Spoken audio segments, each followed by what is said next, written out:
As Crônicas de Nárnia, O Peregrino da Alvorada é com certeza o livro pior adaptado para o cinema dentre os 3 filmes lançados.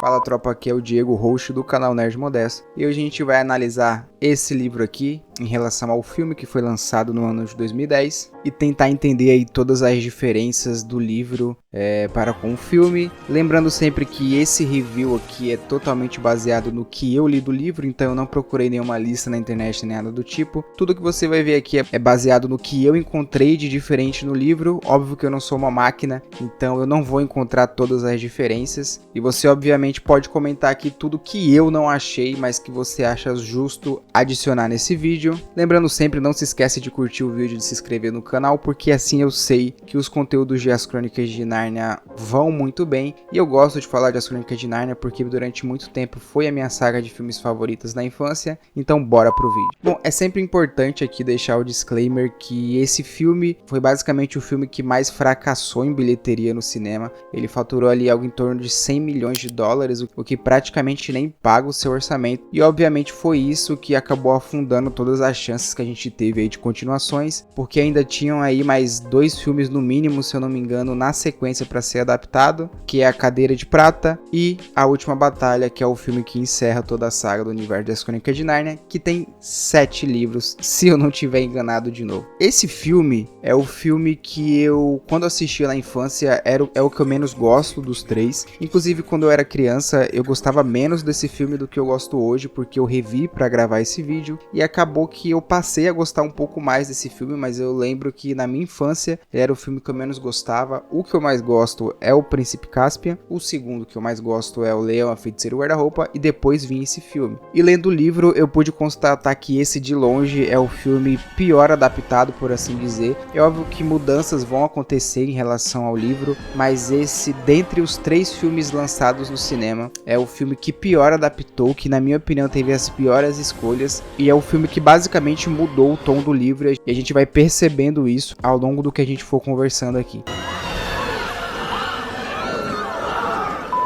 Bom, primeiramente, curiosidade aleatória de caracterização de personagem. Tanto o Rei Caspian quanto o Drinian, que é como se fosse o segundo ali na cadeia de comando do navio Peregrino da Alvorada, a caracterização deles no filme e do livro são totalmente diferentes. O Caspian, tanto nas ilustrações, ao menos dessa edição do livro aqui, tanto quanto na descrição que ele tem no livro, ele é um personagem loiro, ele tem os cabelos ali meio prateado, meio loiro, e no filme a gente tem o Ben Barnes, né, que é um ator com cabelo preto, meio castanho, e o Drinian no filme ele é totalmente careca, aquele senhor careca, e o livro relata que ele era um cara com cabelos pretos, então eles tiveram essa decisão criativa aí de adicionar um ator careca. Bom, já iniciando o filme, a gente de cara já vê nos filmes que a Lúcia e o Edmundo estão separados da Suzana e do Pedro, que foram com os pais para os Estados Unidos, e logo no comecinho do filme, a Lúcia já fala que eles provavelmente vão ter que ficar meses na casa da tia Alberta e do tio Arnaldo, e no livro não, no livro só mostra pra gente que eles iriam ficar as férias de verão na casa da tia Alberta, o que daria mais ou menos ali 1 ou 2 meses, então tem essa diferença, que nos filmes eles dizem que vão passar mais tempo na Inglaterra, na casa da tia Alberta, e no filme eles iriam passar menos tempo. Outra diferença que a gente tem aqui em relação a tia Alberta e o tio Arnaldo, já pra gente pular pra Nárnia, é que o Eustáquio no livro relata que ele chama os pais, né, a Alberta e o Arnaldo, pelos nomes, então eles não chamam de pais, enquanto que nos filmes a gente vê que eles optaram por não colocar isso, e ele chama os seus pais de pai e mãe normalmente. Já chegando em Nárnia, quando eles entram naquele quadro, que aí a adaptação do filme e do livro são bem parecidas, né, que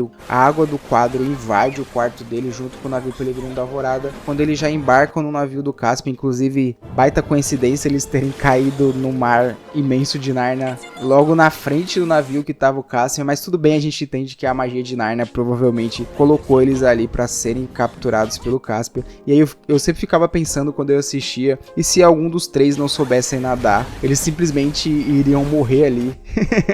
Ou será se a magia que envolve Nárnia sabia que os 3 sabiam nadar? Provavelmente sim, né? Quando eles são resgatados pelo Caspian para subir no Peregrino da Alvorada, a Lúcia magicamente depois de algum tempo já aparece vestida com roupas femininas femininas, a gente vê que praticamente não tem personagem feminino no navio, ou ao menos não mostra pra gente se teria personagens femininas pra fornecer roupas, quanto que no livro eles deixam claro que a Lúcia usava as roupas do Caspian e eram roupas grandes e os sapatos eram pequenos para os pés dela, ficava apertado, então no livro ela ficava descalço e usava as roupas do Caspian, e eu acho que é algo que ficaria meio estranho no filme, a caracterização, então eu acho que o filme fez bem em não adaptar isso dela usar as roupas do Caspian, mas no livro a gente tem essa curiosidade. E um fato que a gente vai ver que diferencia muito do livro pro filme é que o livro é muito mais descritivo. É óbvio que o livro vai ser mais descritivo, mas nos outros filmes, nos outros livros, a gente vê que eles tinham um refino maior em adaptar as descrições do livro. Eles não precisam descrever tudo no filme, só de adicionar pequenas frases e pequenas falas que remetam a descrições do livro, já dá pra gente aquele gostinho de que beleza, eles olharam isso do livro, sabe? E a Lúcia, quando ela chega no navio, ela descreve muito bem o navio, ela conta todos os detalhes do navio. Para algumas pessoas pode deixar a leitura maçante, haja vista O Senhor dos Anéis, que tem muita descrição e isso afasta a maioria das pessoas para ler o livro, mas aqui no livro de As Crônicas de Nárnia, eu percebo que o C.S. Lewis ele tem um tato muito bom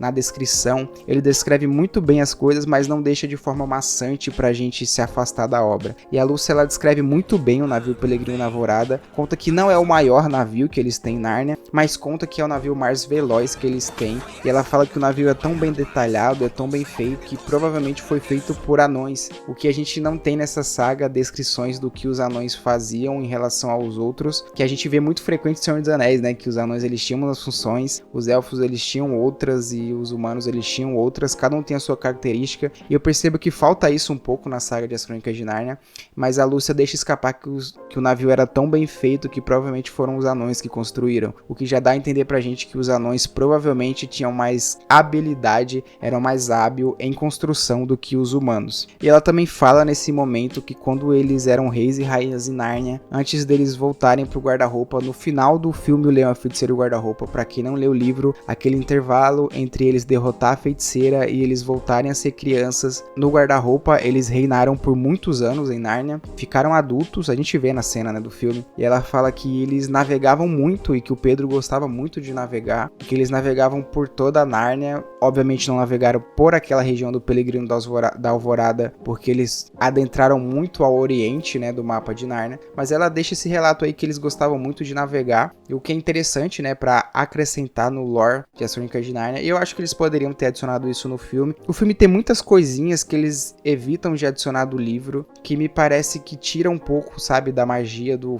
filme. Esse é um livro, de certa forma, mágico, não tanto quanto o Leão, a Feiticeira e o Guarda-Roupa, o livro, mas eu acho que ele tem mais magia do que o Príncipe Caspian, tem muita coisa subentendida e eu acho que os produtores do filme não entenderam muito bem o tom do livro, sabe? Durante essa conversa que a Lúcia tá tendo ainda no navio, antes deles chegarem nas Ilhas Solitárias, o Caspian deixa escapar que ele deixa Trumpkin, que é o NCA, que é o anão, que é o Tyrion, né?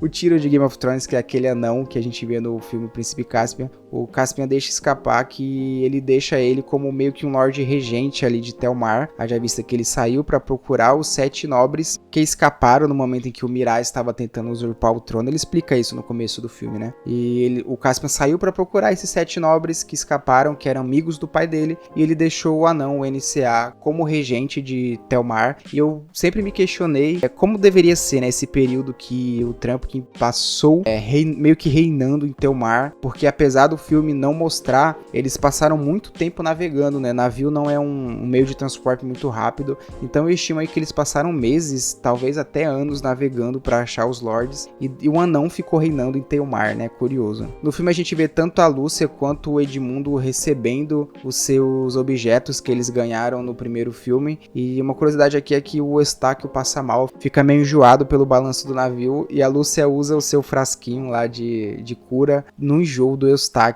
Obviamente é uma atitude burra, porque você tem que guardar isso para uma situação de vida ou morte, e aquela não era uma situação de vida ou morte do Eustáquio. E a gente chega no momento que eles chegam às Ilhas Solitárias, e aqui eu acho que é o momento que o filme meio que se perde um pouco em relação ao livro. Primeiro que o filme estabelece aquela situação da névoa que rapta os narnianos, e no livro a gente não tem nada disso em relação àquela névoa. No livro eles simplesmente estão indo procurar os 7 nobres, os 7 fio-d'águas que fugiram de Telmar. E eu entendo que no filme eles quiseram adicionar algo para ter um clímax, né? Porque o livro é simplesmente as aventuras do Pelegrino da Alvorada e só. Não tem um final apoteótico como um filme pede. Então eu entendo mais ou menos o filme adicionar essa urgência, né? Dessa névoa que rapta as pessoas, para trazer pra gente um pouco mais de urgência nessa caça deles. Mas a gente não tem nada do livro em relação a essa névoa.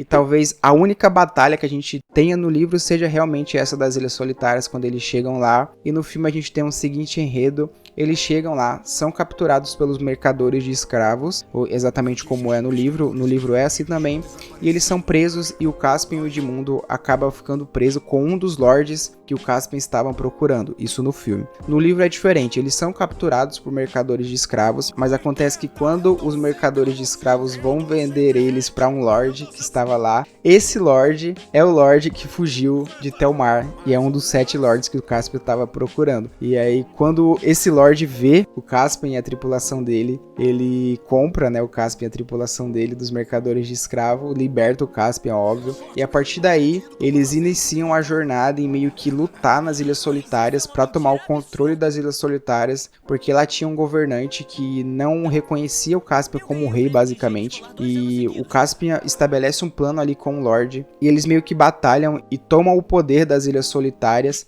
e deixam esse Lorde que fugiu de Telmar meio que como duque da região, e no livro eles ficam 3 semanas naquela ilha.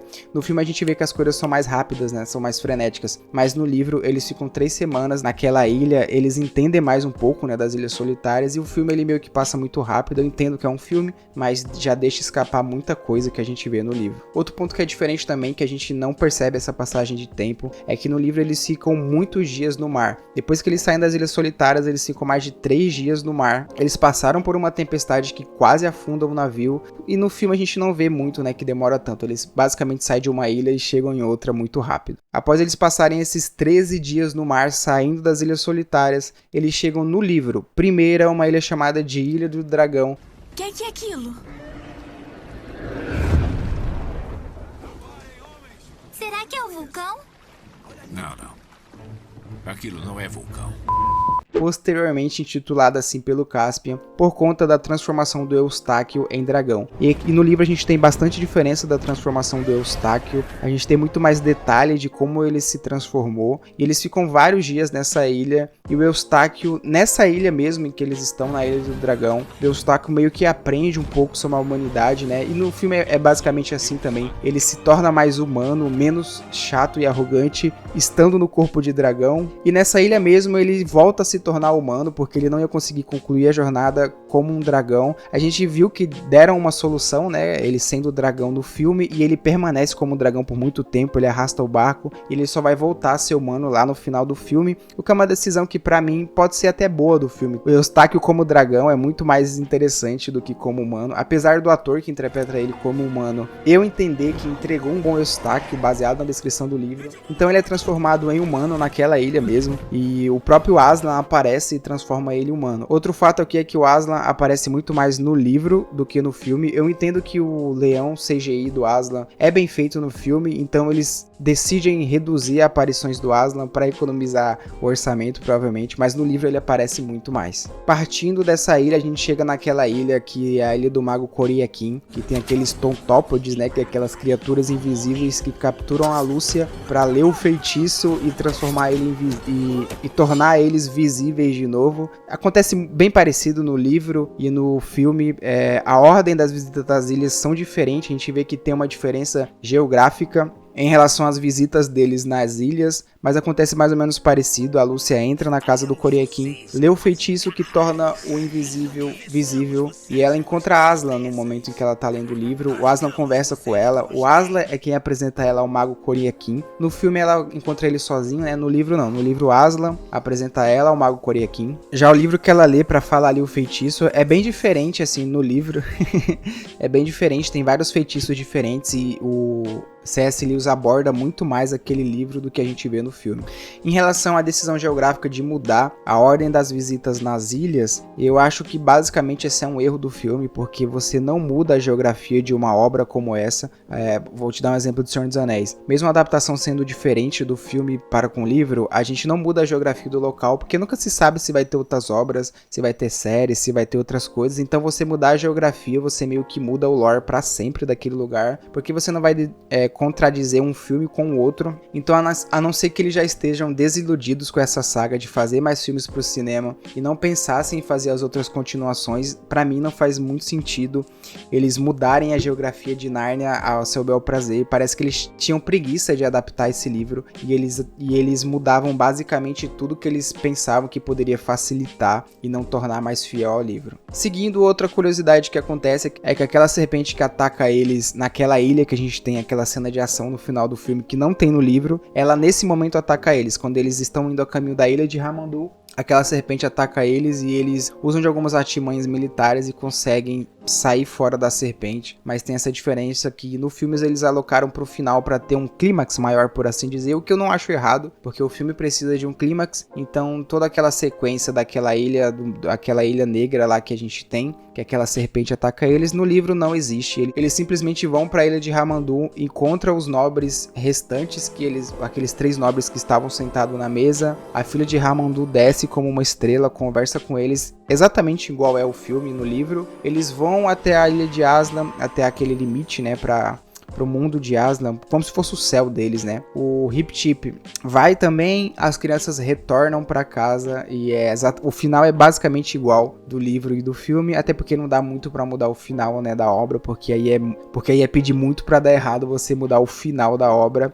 Uma curiosidade é que o Caspian se casa com aquela moça que aparece, a filha de Ramandu, que eu não sei se conta no filme, na verdade eu não tô lembrado agora, mas eu acho que não conta pra gente que eles se casam. Então essas foram as diferenças que eu notei do filme para com o livro. É óbvio que tem muitas outras pequenas diferenças que eu não vou colocar aqui, senão o vídeo fica gigantesco, mas eu espero que você tenha gostado do vídeo. Eu confesso que lendo o livro, eu acho que o livro é muito melhor do que o filme, mas o filme, esse é o livro mais difícil de adaptar, tá? Na minha opinião, esse é o livro mais difícil de adaptar, por ser uma história de uma viagem marítima, coisa do tipo, e tem uma dificuldade de orçamento, porque seria muito caro colocar aquele navio no mar. O navio foi construído, aquele navio que a gente vê, ele foi construído, mas nunca foi colocado no mar, é simplesmente um set de gravação. Então acho que o desafio para produzir esses filmes era muito grande, principalmente porque ele foi lançado em 2010 e na época ele tinha acabado de sair aqueles filmes de Piratas do Caribe, que é um primor de filme de pirata e de navegação. Então acho que o desafio aqui era muito grande e eu acho que eles não conseguiram entregar